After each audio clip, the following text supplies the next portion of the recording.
大家好，这里是百味厨娘。想要丝瓜炒出来白白嫩嫩，千万不能直接下锅炒，一定要用这种方法把它先处理一下。一根洗净的丝瓜，直接把它去掉表皮，然后像这样旋转着切成滚刀块。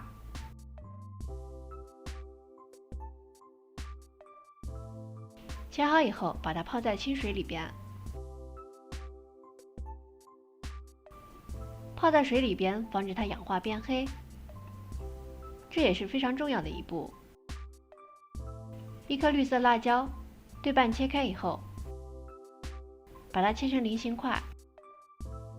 切好以后，装进小盘子里边。一颗红色辣椒，同样的把它也切成菱形块。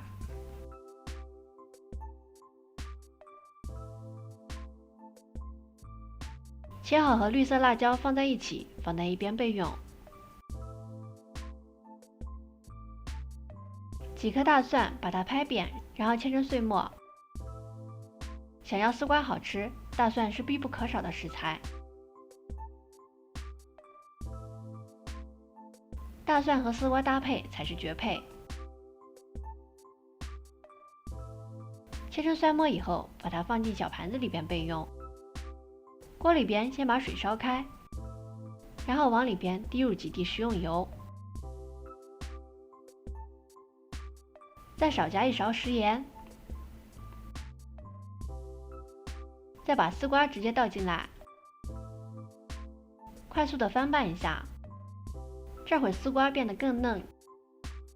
焯水1分钟以后，把丝瓜捞出来，这会的丝瓜颜色更加翠绿，而且更加鲜嫩。我们先来调个酱汁儿，小碗中加入适量盐、适量胡椒粉、1小勺淀粉，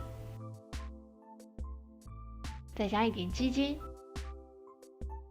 最后少来一点蚝油，加入适量清水，把它搅拌均匀，放在一边备用。锅里边少倒一点油，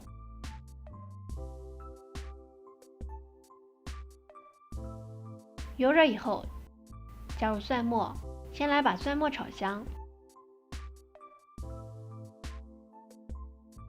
蒜末炒出香味的时候，把辣椒加进来，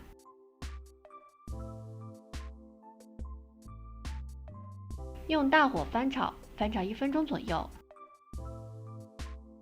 直接把丝瓜加进来，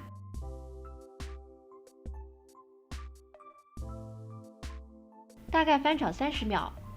加入之前我们调好的酱汁，然后再翻炒30秒左右，全程大火翻炒1分钟。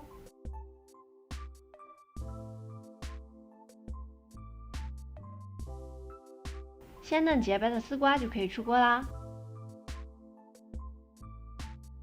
这样做出来的丝瓜一点都不黑，而且颜色非常翠绿，让人看着都食欲大增。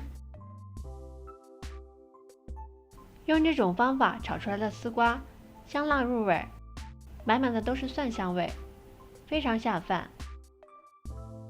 好了，这就是炒丝瓜的小技巧。如果你喜欢的话，就分享给更多的朋友吧。